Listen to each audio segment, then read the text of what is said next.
Le Seigneur soit avec vous. Et avec votre esprit. Évangile de Jésus-Christ selon saint Matthieu. Gloire à toi, Seigneur.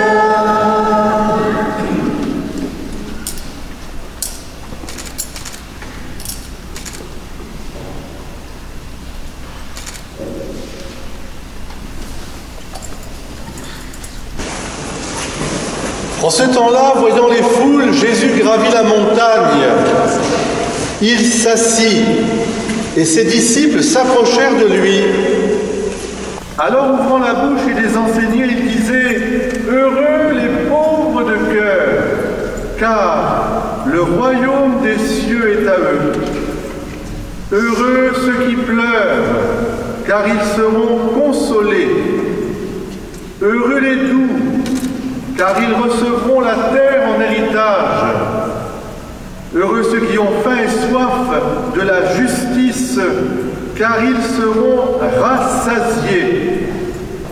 Heureux les miséricordieux, car ils obtiendront miséricorde. Heureux les cœurs purs, car ils verront Dieu. Heureux les artisans de paix, car ils seront appelés fils de Dieu. Heureux ceux qui sont persécutés pour la justice, car le royaume des cieux est à eux. Heureux êtes-vous si l'on vous insulte, si l'on vous persécute, si l'on dit faussement toutes sortes de mal contre vous, à cause de moi. Réjouissez-vous, soyez dans l'allégresse, car votre récompense est grande dans les cieux. Acclamons la parole de Dieu.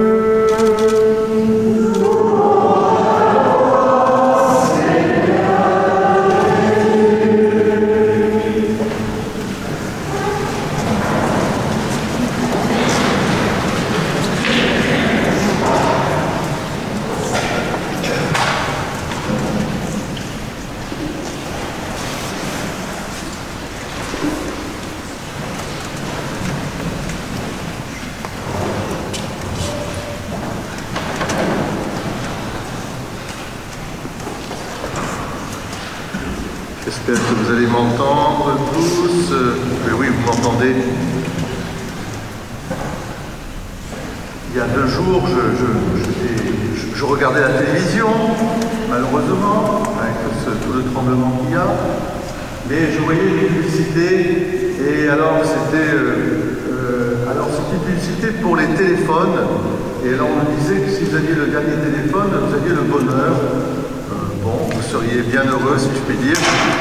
Et puis, je ne parle pas du loto aussi, etc., tout le reste. Bon, bien sûr que nous avons besoin de vivre dans des conditions matérielles qui soient de notre temps. Mais, Marika, tu vois, je te bénis aussi. Mais je me disais, mon Dieu, si le bonheur, ça consiste à avoir, alors on n'est pas bien. Parce que, bien sûr, le bonheur est quelque chose de fondamental à l'être humain. Chacune et chacun d'entre nous, nous voulons être heureux, n'est-ce pas? Oui, j'espère bien. Qui est-ce qui n'a pas envie d'être heureux? Mais non, on veut tous être heureux. Et il est heureux, Max, comme chantait le poète, mais il est heureux pourquoi? Parce que le bonheur consiste dans l'amour. Mais la grande question qui est toujours dans le cœur de l'humanité, c'est qu'est-ce que ça veut dire aimer? Alors vous savez, quand Dieu a voulu visiter les hommes, se rappeler à eux après la chute, il a envoyé Abraham, évidemment, qui lui aussi est allé sur une montagne, mais où il a commencé par dire « Je suis celui qui suis, voilà, je suis ». C'est-à-dire, moi, l'être, je garantis cette permanence de l'être, ce bonheur, parce que c'est moi qui ai créé toutes choses, et je suis fidèle à ma parole. Je suis. Et vous qui êtes dans le temps, eh bien vous pouvez passer dans l'éternité avec moi. Mais il fallait évidemment que cette réalisation se poursuive. vous savez qu'il y a dans le cours de l'histoire sainte un homme particulier qu'on appelait l'ami de Dieu et qui s'appelle Sauvé des eaux. Vous connaissez son nom? C'est qui est sauvé des eaux? C'est Moïse. Moïse. Alors Moïse, lui aussi, il a été conduit sur une haute montagne, la montagne du Sinaï. Et là, dans la pénombre, dans le mystère de la présence de Dieu, il a reçu la loi d'amour. C'est une loi qui révèle le péché, en fait, d'une certaine manière, et pour l'orienter vers l'amour. Tu adoreras un seul Dieu, les 10 commandements, tu ne tueras pas, tu ne voleras pas, etc., etc. Si tu veux être heureux, observe les commandements de Dieu. Mais le nouveau Moïse, parce que Dieu ne voulait pas laisser l'homme dans l'incapacité d'observer les commandements. Qui est-ce qui observe les commandements? J'espère qu'on essaie de les observer, mais à la fin de nos vies, je dis ça pour les plus anciens, comme pour moi aussi, quand nous serons devant le bon Dieu, c'est des confessions vespérales, comme on dit, ben Seigneur, j'ai commis tous les péchés, au moins en pensée. Je vais te tuer. De temps en temps, j'entends ça dans les couples là. Je t'aime, mais je vais te tuer. Alors, non mais pour dire que justement, sans la grâce de Dieu, sans ce Dieu qui se fait l'un de nous, qui s'immerge dans notre humanité, eh bien, il n'était pas possible pour l'humanité d'être sauvé. Jésus-Christ, ça veut dire celui qui sauve. Et ce n'est pas nous, avec nos forces, qui pouvons nous sauver. C'est pas vrai? Si vous me dites, mais si, moi je vais me sauver par moi-même, aïe, non, il faut être petit. Alors, Jésus, le nouveau Moïse, il gravit une montagne lui aussi, au bord du lac de Génézareth. Il voit la foule. Ouais, moi j'ai gravi une montagne, là je vois la foule aussi. Et il voit la foule et il appelle ses disciples, c'est-à-dire nous aujourd'hui. Et non pas qu'il renonce aux 10 commandements, à Dieu le Père. Je ne suis pas venu abolir la loi, je suis venu l'accomplir. Pas à iota, vous voyez. Mais alors pour l'accomplir, il commence par nous dire heureux les cœurs purs, heureux les cœurs pauvres, car le royaume des cieux est à eux. Heureux les cœurs pauvres, la pauvreté. Donc il nous donne des béatitudes qui sont comme quelque part réalisées d'abord en lui-même. Il nous faut regarder Jésus-Christ. C'est lui le bienheureux. C'est lui le Fils bien-aimé de Dieu qui, dans son bonheur intime de cette communion avec Dieu, communion avec les humains, il n'a fait que le bien ici-bas. On dira de Jésus, regarde cet homme, il n'a fait que du bien. Vous vous rappelez celui qui dit ça? Celui qui dit ça, c'est le bon larron sur la croix. Moi je sais que Jésus n'a fait que du bien. Il est le bienheureux. Regardez Jésus. Voilà, il a passé son bien à faire. Il a consolé. Il a répondu à la justice. Il a été pauvre pour que nous soyons riches, etc., etc. Alors il nous donne ces béatitudes qui sont comme une cartographie pour aller de la terre au ciel. Parce que ici-bas, il nous faut nous méfier des annonces publicitaires d'un faux paradis, d'un faux bonheur. Évidemment, les publicités, comme disait mon père, les publicités, c'est les 7 péchés capitaux qui nous sont présentés à chaque fois. Mais je disais ça avec un peu d'humour, je trouvais que c'était assez juste. Mais bien sûr, nous savons que tout cela est relaté, bien sûr, voilà. Mais enfin, malgré tout, il y a des idéologies qui nous proposent le bonheur ici-bas, un bonheur sans Dieu, un bonheur à la force simplement de l'homme, un transhumanisme, des idéologies politiques et religieuses qui veulent exclure, je dirais, le royaume en fait. Et faire une espèce de royaume ici-bas, qui est souvent un royaume totalitaire et malheureux et qui détruit. Ce sont des idéologies. C'est-à-dire, elles sont quelque part comme des anti-bonheurs, bien qu'elles ne se présentent que de bonheur. C'est au fond un peu comme Jésus, si tu es le Fils de Dieu, va dire à ces pierres de se transformer en pain, les jeux, le pain et les jeux. Si tu es le Fils de Dieu, jette-toi de la chair. Et les anges vont te porter sur leur vont te porter. Et puis si tu es le Fils de Dieu, adore-moi, je te donnerai tous les trésors, tu seras bien heureux. Vous savez que le diable ne fait que mentir. Donc, et qu'est-ce que dit Dieu, Jésus, à chaque fois?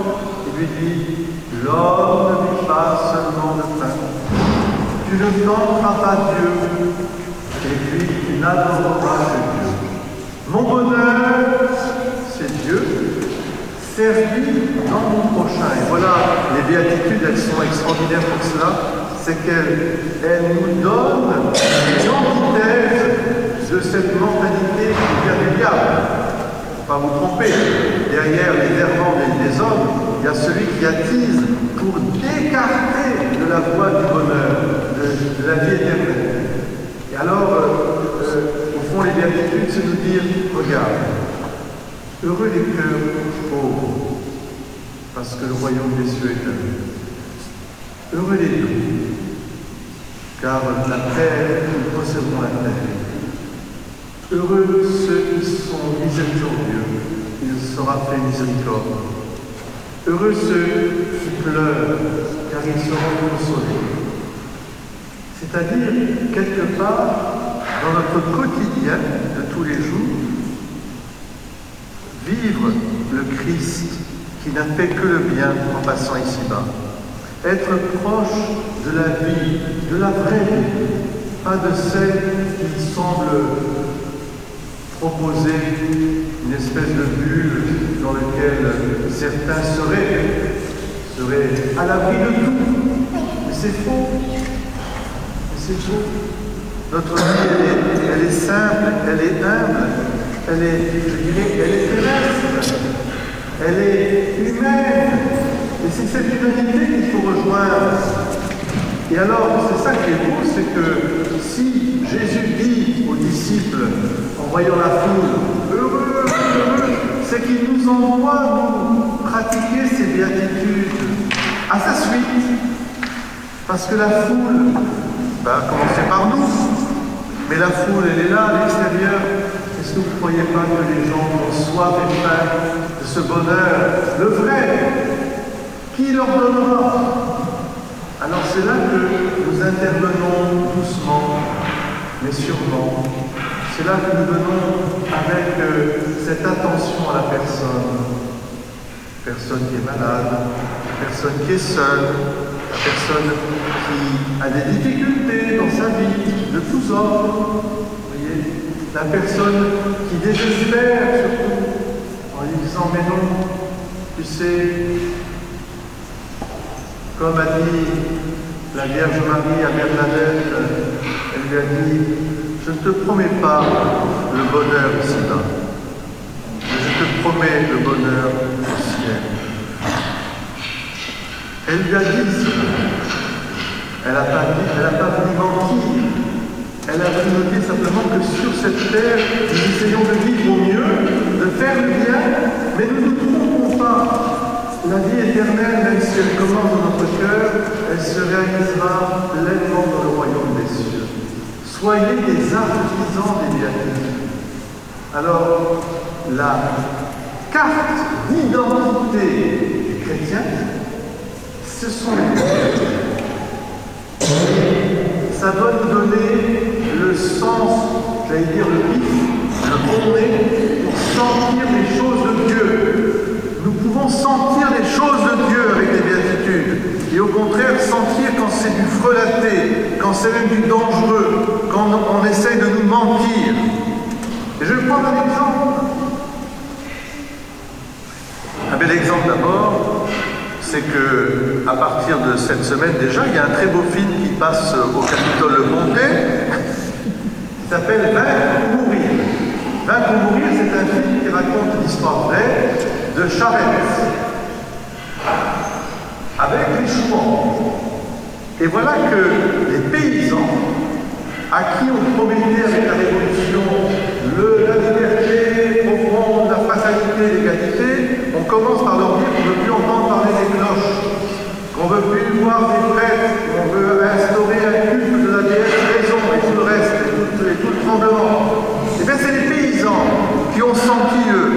sens des béatitudes. Ils ont dit « Ah non ». Alors ils sont allés taper à la porte du marquis de Charette en lui disant « Au lieu de rester à l'ombre dans votre château, là, venez nous défendre, nous, les pauvres gens, parce que l'homme ne se nourrit pas simplement que de pain, il a besoin aussi de cette vie éternelle. » Et alors, c'est l'épopée de Marquis de Charette, je vous laisserai voir ça. Nous irons en groupe, ceux et celles qui veulent, mardi prochain, le jour de la grève, moi j'y vais aussi, j'irai m'installer à 14h au Capitole-le-Comté, on fera une chouannerie, on y sera. Voilà, alors ceux qui veulent, vous pouvez le dire. Premier exemple, vous voyez, les béatitudes, c'est ça les béatitudes. Consoler, être proche des gens. Mais alors aussi, deuxième chose, qui me semble mais très révélateur de la schizophrénie du monde aujourd'hui. Une députée que j'ai rencontrée m'a dit « Père, est-ce que vous vous rendez compte qu'au moment où la Chambre des députés a inscrit dans la Constitution le droit à l'avortement, c'est-à-dire le droit à tuer un enfant, eh bien, au même moment, les députés votaient aussi l'interdiction de la tauromachie. Et elle me disait, mais j'ai réalisé d'un coup qu'on était dans un écartèlement complètement fou. D'un côté, l'enfant, de l'autre côté, un animal, et bien sûr, il faut respecter les animaux. Et j'aime les animaux aussi, ils sont tellement représentatifs de la bonté de Dieu. Mais enfin, l'être humain. Et alors je me suis dit, mais c'est vrai, elle a raison. Quelque part, il nous faut aujourd'hui plus que jamais, je dirais, retrouver le sens, le vrai sens des choses de Dieu, qui sont les sens, le sens de l'humanité profonde. Et c'est dans les béatitudes. Heureux ceux qui pleurent, ils seront consolés. Heureux ceux qui ont faim et soif de justice. Heureux les pauvres. Il n'y a pas plus pauvre qu'un enfant. Un enfant un-même. Comme il n'y a pas plus pauvre qu'une personne malade ou une personne en fin de vie.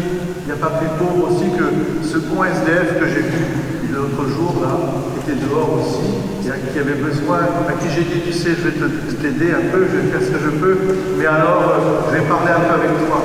Et à la fin, il s'appelait Titi. Il prierait pour Titi, c'est qui? Il m'a dit, je m'appelle Titi. Eh bien, il dit, tu sais, je vais prier pour toi, parce que Dieu t'aime, même si tu es par terre, là, etc. Tu sais, tu vaux la peine, parce que Dieu a donné sa vie pour nous. Et bien, il s'est mis à pleurer, il m'a dit, ah, dans cette ville, personne ne parle, j'ai entendu parler de Dieu, et je sais que Dieu m'aime. Ah, je dis, ça c'est... Vous voyez, c'est des petites choses, mais alors, après, on ferait la même chose chez vous, en famille, vous ferez la même chose avec vos enfants, vos petits-enfants, vous ferez la même chose avec vos voisins, les voisins, bien sûr. À Dieu ne plaise que nous ne vivions pas les béatitudes. Alors voilà, demandons au Seigneur cette grâce de sentir comme le Christ a senti, de porter les béatitudes, parce qu'elles sont la garantie du bonheur. Ce n'est pas l'iPhone, le dernier iPhone, ni le loto qui garantira le bonheur. Ce qui me garantira le bonheur, c'est moi avec Dieu, Dieu avec moi ensemble en communion avec mes frères et sœurs, et puis ensemble marchant vers le ciel. Voilà ce qui garantira le bonheur dans le Christ Jésus. Alors, bienheureux êtes-vous, et je vous invite à répandre les béatitudes partout où vous êtes, à répondre à toutes les difficultés de notre vie par ces béatitudes, en gardant au fond de nous les 10 commandements, bien sûr. Au nom du Père, du Fils et du Saint-Esprit. Amen.